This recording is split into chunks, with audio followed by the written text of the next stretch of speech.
I'm joined now by Tatiana Kukhareva, live from Moscow. We also have Olga, who continues to be with us. I want to get both these voices for just a moment here on India Today, because this is a big story. We're talking about Kyiv. It's the center of attention right now. Tatiana, the Ukrainian chief of the general staff has just talked about Russian forces regrouping and preparing, along with Chechen and Luhansk militias, for a big final assault on Kyiv. How do you see this statement coming out from the Ukrainian military headquarters? Well, as I've said before, and as I will continue to say, that all statements coming from Kiev have to be divided by two at least, normally. It is an ongoing military operation, so the point here is that obviously the military does not announce what it's going to do in the middle of a military operation, because that's generally not how things are done. So one thing I would very much like to to point out is that you're saying Chechen militias, but the Chechen battalions are very much part of the Russian military, because the Chechens are essentially, Chechnya is a part of Russia. So it's not a militia whatsoever. Those are very well-trained troops that make part of our regular army. I'd say that I'm personally very wary of any warning coming from be that Kiev or the United States. It was just like it was with the announcement of the what they called invasion. They announced it for 2 weeks prior to the fact, actually. But I'm not sure we will know about the movement of the Russian troops until it actually happens. Okay. And I would very much warn against any sort of, because for obvious reasons, that would be used to kind of try and pressure NATO into something that it simply cannot do. You spoke just now about the the declaring of the no-fly zone, and the banners in Kiev that say so. But that's the problem, though, isn't it? The fact that for some reason the Ukrainian government told its citizens that NATO is in a position to declare a no-fly zone, when in fact it's not. You can only declare a no-fly zone over something that that is that you consider a place of combat, and you actually go in there. And NATO has said for all this time, and even if just on this issue of the no-fly zone, let's just take this one issue at a time. Olga, do you want to respond to Tatiana on the issue of this no-fly zone? She says that the Ukrainian government is misleading the people on that front. Yeah, I would like to respond also, telling that I do hope that Russian television will be the part, together with Russian government on the tribunal. But speaking about the no-fly zone, what I would like to say is that Ukrainian government asks not only for NATO to cover our sky, but there is the other option. The other option is to give us more planes.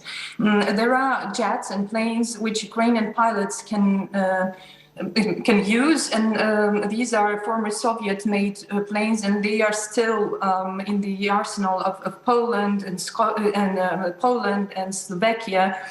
So these countries, as I know, these countries just need to have some support from NATO because if they give these planes, these jets to Ukraine. And Ukraine will then be able to shelter our sky ourselves. So this is the other option. There is also the option which my colleague from Ukraine mentioned with the foreign battalion. So if, for example, some foreign fighters can come to Ukraine with the foreign pilots, we also can have the NATO class or NATO style jets, which they will then be able to use, and this is the third way to shelter the sky. So, Tatiana, would Moscow see those other options that Olga is describing also as acts of war? If aircraft come in from other countries or foreign battalions in Ukraine? No, that's not an act of war. Foreign battalions are, without a doubt, without question, if it's an official battalion sent by a third party, then of course that third party is getting involved in a war. That's not about how Moscow sees it. That's about how these things work in general. It's literally, it's not even up to discussion, you know.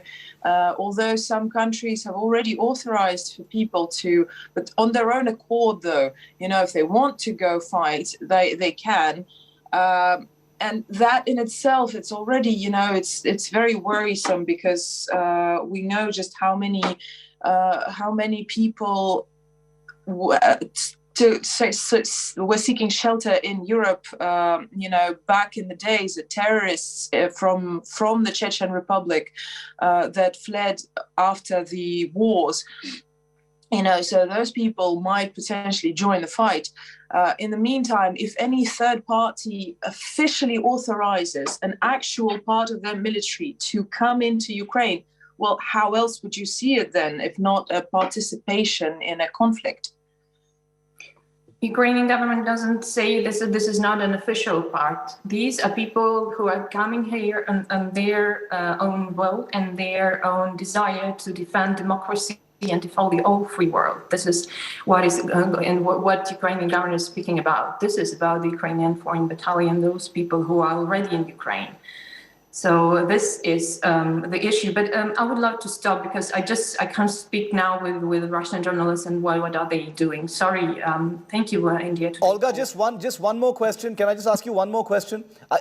I wanted to ask you, Olga, about the ceasefire. I wanted to ask you about the ceasefire while Tatiana is here, because the general view from Ukraine is that these ceasefires are not actually happening. Like, for example, in Kyiv, yes, even though Russia has announced a ceasefire, the shelling and the missile attacks are still happening. I want you to have your say, and I want Tatiana to respond to that. Olga, you first, on the ceasefires.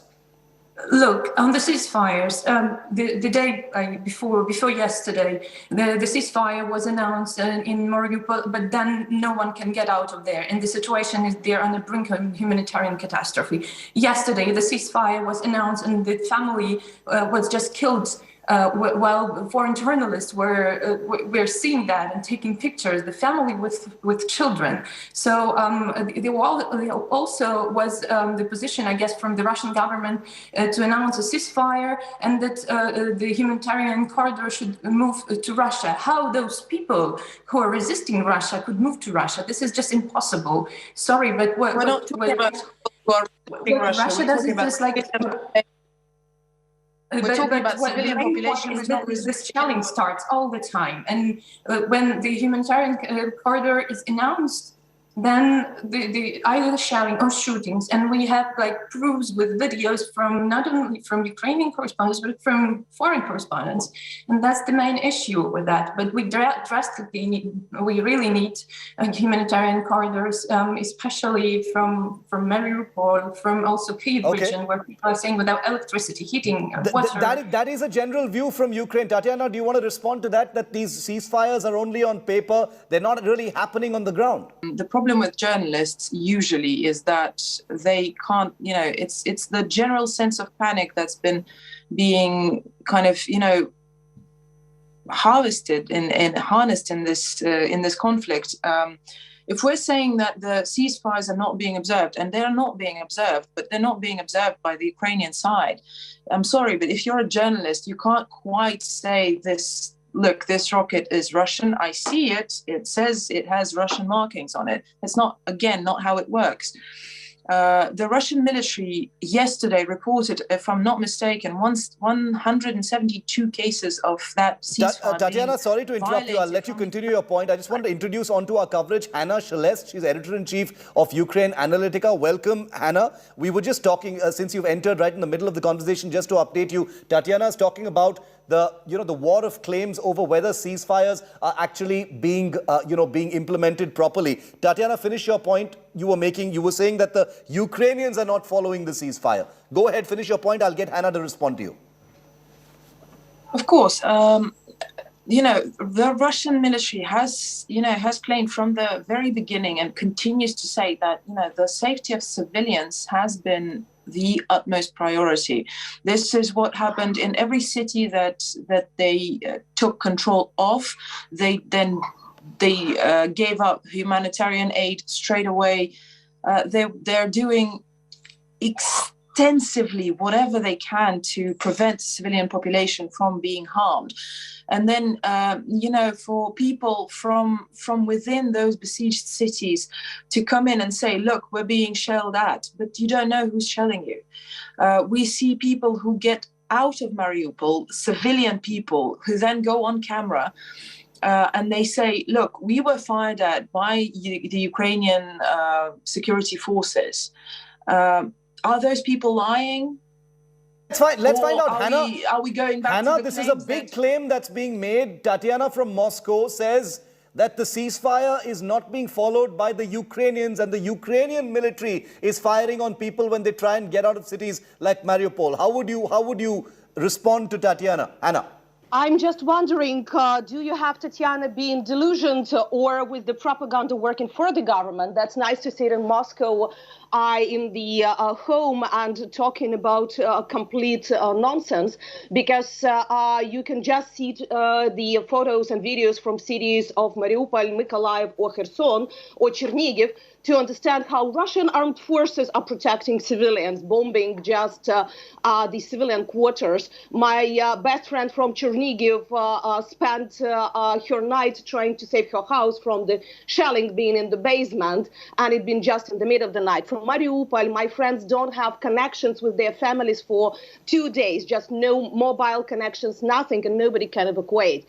And it is not Ukrainian journalists who are claiming that the ceasefire is violated. It is the United Nations that confirmed yesterday that the roads been mined and the shellings from the Russian side being continued, including, by the way, yesterday videos how the rockets being sent from Novorossiysk, just from the Russian territory. And it seems to me that now, with the time when we have so many foreign journalists reporting from the territory, when we have so many proofs of videos, not just photos that you can claim that they are photoshopped. When you see all those photos of the destroyed, completely civilian territories, like 211 schools in Ukraine being completely destroyed by the rockets, including cruise missiles. Sorry, but that is, you need to be not just cynical, but the devil advocate to say that Russian armed forces is trying to protect civilians. I'm really wondering what type of the civilians they're trying to protect, considering all those destructions happening exactly in the civilian territories. Few people that Tatiana just claimed that been reporting they left Mariupol and how they are assisted, that's probably a wonderful demonstration of how the movie industry working in the Russian Federation. Russians tried to stage the same in Kherson town on the south, bringing 40 buses with the civilians from Crimea and making videos, but people in Kherson came with the blue and yellow flags, the national flags of Ukraine, so just to debunk this propaganda and to show that the city of Kherson... Tatiana, Hanna says it's delusional to say that the Russians are protecting civilians in these ceasefire areas. Respond, Tatiana. Of course she does. And this is the classic, the classic type of, again, propaganda coming out from the Ukrainian side, which we've been listening to this whole time. I'm sorry, look, you're saying that somebody came over from Crimea. Propaganda when we have 2 million people left the country, destroyed the cities and killed people. Sorry, but that is not the journalism. That is just to give the word to those who support the war and war crimes in the middle of Europe nowadays. Are you done? I don't think she's coming back, because this is exactly how they behave. It's accusations, and then you go, poof, I'm not talking to you anymore, your propaganda. They don't want to listen. They just want for you guys to believe the claims that, oh, look, we're putting in people from Crimea. The world is being observed by satellites right nowadays. If somebody drove people in from Crimea, the whole world would have known about it. Everybody would have satellite images. You know that as well as I do.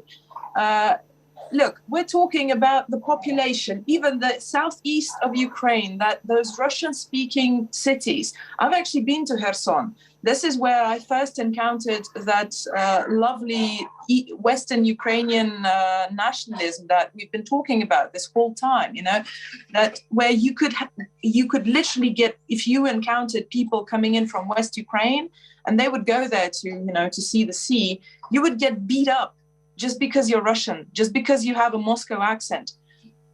And this is, this is a sad fact of the the relation between the Western Ukrainians and even the Eastern Ukrainians. In the meantime, look, it's a very simple thing to say, look, this is staged. These people are not real people. This is the difference in the approaches. We're just stating the facts that we get from our side. If our journalists, and those are as well, they're not just Russian journalists. You have Indian journalists on the other side as well, if I'm not mistaken. At least a couple of channels do. Those people who come in and say, look, we were fired at from the Ukrainian side. They're doing everything to prevent us from leaving the city. And that makes sense. This is why, some foreign nationals still remain trapped in those cities. You know that. They're not being allowed to leave. Okay. Why would they be? Again, you're saying that, well, not you, but, the lovely Ukrainian shouting people are saying that, this is Russian provocation. Russia has offered to evacuate those people for so much time. The Russian president has spoken. He's even spoken to the French president in an effort to make Kyiv, let them leave. They're literally using them as a protection, as a guarantee that there's no assault on the city. Although, again, if there have been an assault on the cards, that an army as strong, they would have gone in already. If they didn't want to protect civilian population, then why stay outside? You just bomb the city from upstairs and you destroy it, and then you control it. It's easy. Killing people is very easy in this scenario. We all know it because we've all seen how it's done by the American army. And trust me, the Russian army is very capable of doing that. Why would they stay outside the cities then? Okay. One final question to you, Tatiana, very specific question. Is the takeover of Kyiv imminent? Is it going to happen? We're talking on day 13 of this crisis, of this conflict. Is the invasion and the taking over of Kyiv the next big thing that's going to happen on the ground, in your view? Well, look, this is where it gets tricky for me because I'm not a military expert. Again, and this is why I am personally, I am pleading to, to journalists all over the world to literally stick to the facts. The fact of the matter is that Kyiv is surrounded. Whether they're going in or not, I'm afraid that's down to the military plan that is in place.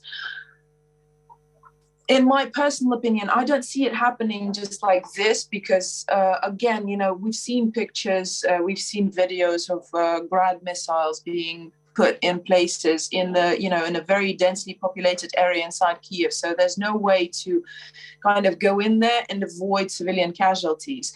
And, end of the day, look at both Ukrainians that you've invited here. They already hate us. We don't need any more civilian casualties. We didn't need them to begin with, but unfortunately, the 8 years of brainwashing that the country sustained. I mean, in Kyiv, if you would come in, early, even before this whole situation, you could literally read on on cars, they put stickers on cars like all Russians need to be killed or something, Okay. Like very aggressive anti-Russian slogans that you would read on cars. And there's, again, Tatiana, if we're thank talking you. about whether they're going to go in. Yeah, I hear you. And we have all of those images on air as well. And, like so few on the ground, India Today is reporting the facts. We're reporting what we see. We're in the conflict zone. We've got military experts on the ground as well. So we report the facts. We're trying to sift through many of the claims being made on both sides.